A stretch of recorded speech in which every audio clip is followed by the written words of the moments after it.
Merci beaucoup pour la présentation. Maintenant, nous passons au diagnostic et détection de la rupture du pseudotron des plantains ou maladie récassée de la plaine de leur carrière par Ofni Nicolas Carville. Ofni Nicolas Carville est ingénieur agronome diplômé de la faculté d'agronomie et de médecine vétérinaire de l'Université d'État d'Haïti. Il détient un diplôme d'études approfondies de l'Institut national agronomique de Paris, une maîtrise en phytopathologie de l'Université de Missouri. Il occupe actuellement la fonction de vice-doyen à la recherche à la FAMV, où il enseigne la pathologie végétale et la gestion intégrée des pestes. Il dirige également le laboratoire de recherche et de diagnostic en phytopathologie de la FAMV. Il est le coordonnateur du comité de rédaction de la revue des sciences pures et appliquées, recherche, études, développement. Il compte des travaux de consultation, études et projets de recherche, développement à son actif.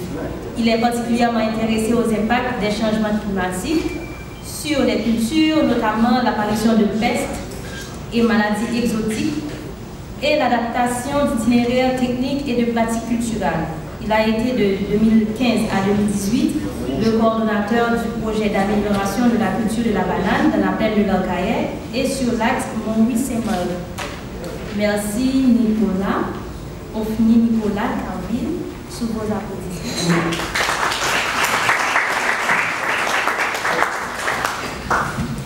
Merci, bonjour. Donc, ce matin, je crois qu'on vous a déjà parlé de ces maladies. En fait, il y a deux maladies qui vous ont été présentées par Margaret et puis un petit peu plus tard par Dr Fayette. Deux maladies dites nouvelles en Haïti, donc une sur l'aubergine et une autre sur la banane. C'est de cette dernière que nous allons vous entretenir pendant quelques minutes. Maladie dénommée Toppling Disease, que nous autres nous appelons rupture du pseudotron, ou que les agriculteurs désignent de manière très imagée d'ailleurs sous le nom de maladie récassée. Alors récassée parce que justement cette maladie provoque un affaiblissement du pseudotron qui aboutit à la longue à la cassure ou à la rupture de pseudotron, soit sur le poids du régime, quelque petit soit-il, ou des fois juste sur le premier coup de vent. Donc cette maladie a été observée pour la première fois en avril 2016 au cours de la saison pluvieuse dans une localité de Cabaret d'abord et puis un petit peu plus tard à Devaz, deuxième localité de la section communale de l'Arcaïe. Et c'est une maladie extrêmement rapide et qui très vite a entraîné des incidences de l'ordre de 20 à 60% et des pertes énormes en production. Alors, cette maladie se caractérise, comme vous l'a déjà dit d'ailleurs Dr Fayette, par la présence de taches aqueuses sur les gaines, sur les pétioles, comme vous pouvez le voir ici. Un petit peu plus tard, ça marche pas ça. Ok. Gaines, ok, des taches au niveau de la tige, du pseudotron, au niveau aussi du feuillage et la fragilisation du pseudotron que nous pouvons observer ici et qui va plus tard entraîner cette forme que nous appelons, n'est-ce pas, récassée. Donc, et c'est une maladie très grave. Là, nous vous présentons une parcelle située à Calapa où plus de 30% de la parcelle est par terre. Vous pouvez observer là, avec des régimes qui sont par terre. Et une autre caractéristique, c'est que très souvent on observe, accompagnant les symptômes, eh bien, des galeries et en gel produits par un charançon, le charançon du pseudotron, Odocoris longicolis. Alors, quel est effectivement le rôle, n'est-ce pas, de cet insecte? Nous ne le savons pas encore. Alors, s'agit-il effectivement, n'est-ce pas, d'une pathologie nouvelle provoquée par une bactérie nouvelle? Ou alors, s'agirait-il tout simplement d'une maladie provoquée par Erwinia carotovora, une nouvelle souche de cette bactérie qui existe déjà dans la zone et qui provoque la pourriture du rhizome des bananiers? Ou alors, s'agirait-il tout simplement de dégâts occasionnés par charançon et qui seraient quelque part intensifiés par une évasion secondaire de bactéries? C'est l'ensemble de ces questions qui nous ont porté à élaborer un travail de recherche qui a été conduit sous ma direction par un de mes étudiants. Il s'agit de Molène Pierre, et avec pour objectif d'abord d'identifier l'agent responsable des anomalies observées, de cartographier sa distribution dans la plaine de l'Archaïe, c'est-à-dire de pouvoir délimiter les zones touchées effectivement par cette maladie, avec pour hypothèse que ces maladies auraient pu être occasionnées par une ou des souches de Erwinia carotovora déjà présentes dans la zone, comme je vous ai déjà dit, et qui est responsable de cette pourriture du rhizome dont les symptômes sont présentés dans les deux photos que nous avons en dessous de cette slide. Alors, pour vérifier cette hypothèse, eh bien, nous avons utilisé une méthodologie consistant d'abord en une enquête phytosanitaire pour pouvoir arriver à dépister, à géolocaliser les parcelles touchées par cette maladie, et puis évidemment des analyses de laboratoire sur un ensemble d'échantillons prélevés dans les parcelles touchées par la maladie. Et de ces échantillons, eh bien, ont été isolées des bactéries. Toutes les bactéries gram-négative positives ont été écartées pour la simple raison que, de par notre hypothèse, nous recherchons l'Espérance Erwinia, qui est une bactérie gram-négative. Donc, et les bactéries gram-négatives ont été purifiées d'abord sur nutrient agar et soumises à un certain nombre de tests physiologiques.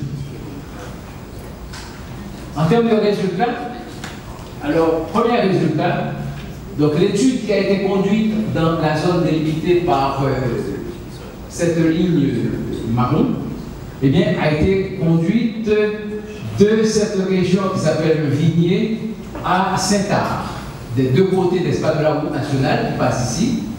Et c'est une région qui est baignée aussi par deux rivières, la rivière Matteux et puis la rivière Poujol. Et les échantillons ont été prélevés sur les deux rives, les rives gauche et droite de la rivière, de manière à couvrir pratiquement tout l'espace. Alors, résultat très rapide, c'est que tous les points rouges que vous voyez là marquent les parcelles où ont été effectivement identifiées la maladie. Donc il s'agit pratiquement de toute la zone, à l'exception de 4 points, à Thomont, Guilherme, et peut-être que là, je ne me rappelle plus ses comptes. Eh bien, c'est uniquement dans ces parcelles-là que la maladie n'a pas été dépistée.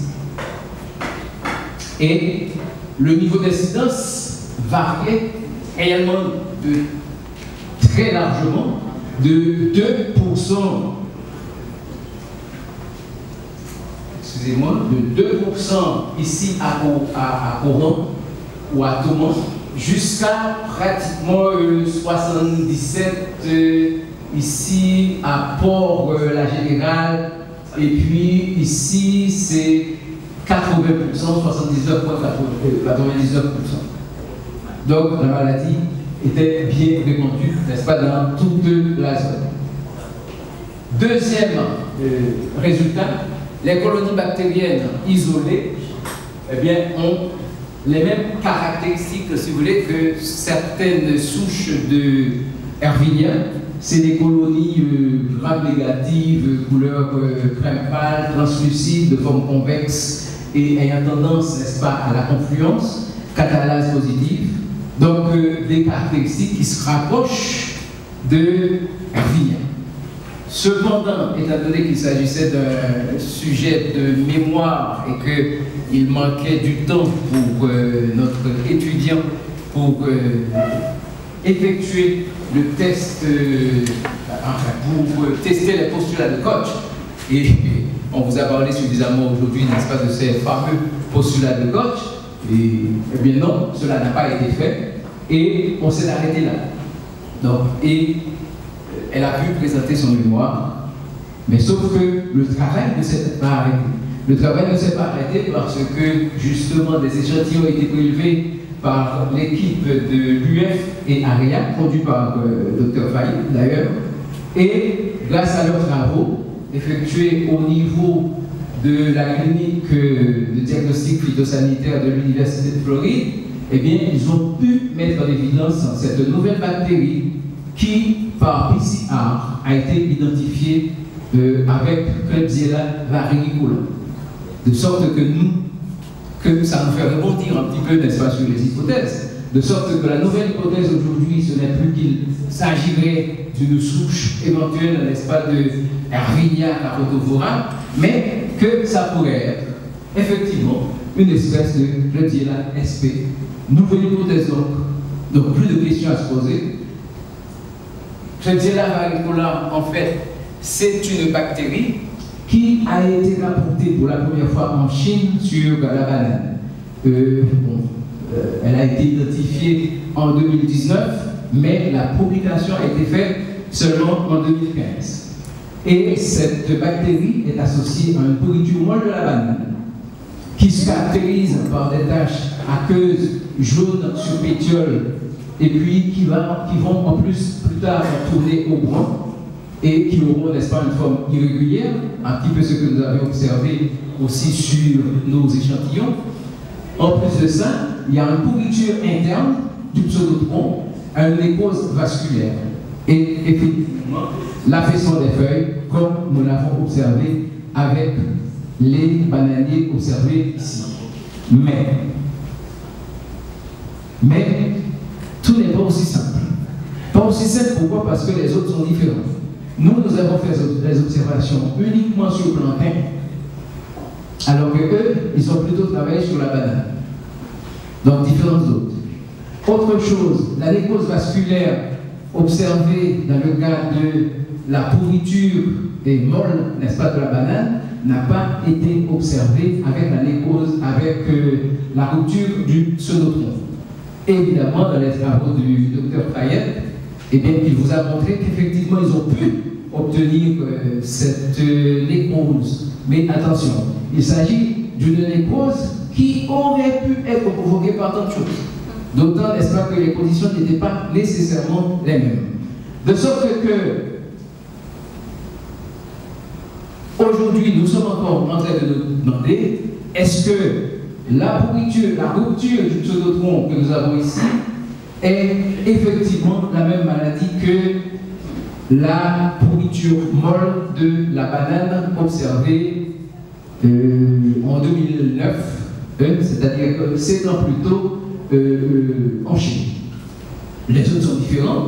Les symptômes, il y en a qui se ressemblent, d'autres qui ne sont pas les mêmes, donc pas toujours similaires. Et puis il y a cette fameuse présence, n'est-ce pas, de Odoiporus longicolis, dont nous ne connaissons réellement pas le rôle.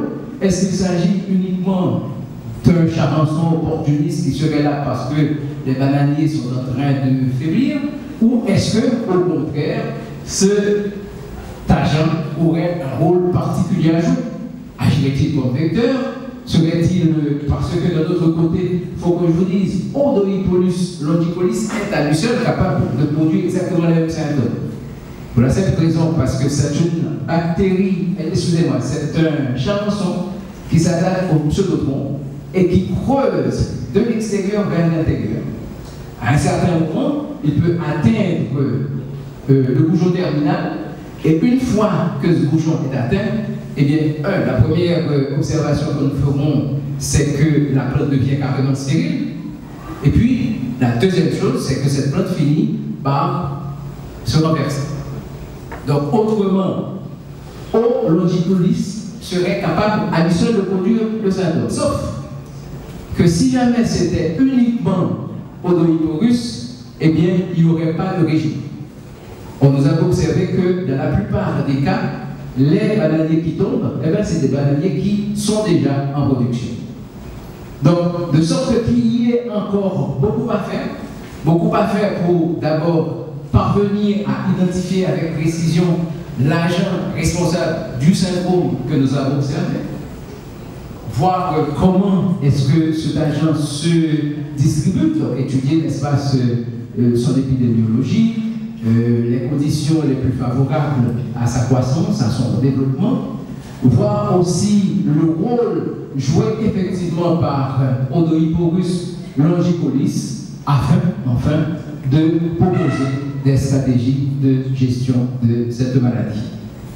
Je vous remercie.